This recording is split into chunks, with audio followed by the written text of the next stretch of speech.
जय जगन्नाथ। आज आम गोटे बढ़िया जगह को जाउचंती।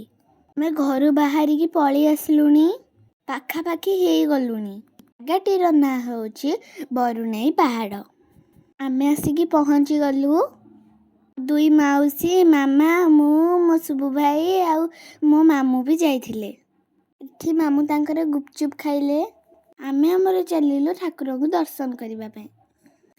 आमे पहाच चढ़ी ऊपर को जिबा एबे। जिबा बेटकू मो माउसी कहले टिके फोटो उठेबा पई। इठे एबे समस्त फोटो उठेई देलु।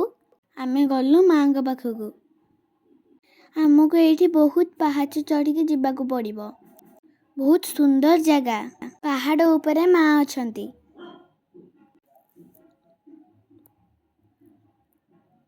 देखंतु आहुरी केते गुड़ाए पहाच।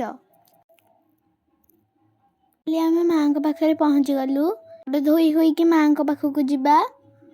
तो एठी गोड़ धोई हो जो एठो झरनारू पानी आसुची।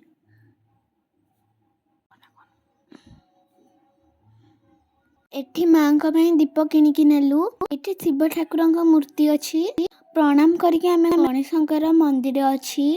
गणेश ठाकुरंक प्रणाम कलु। तापर गलु आम वन दुर्गा माँ को पाखकू। एई देखंतु वन दुर्गा माँ, जहा कि आमे बरुणेई मंदिर कहू।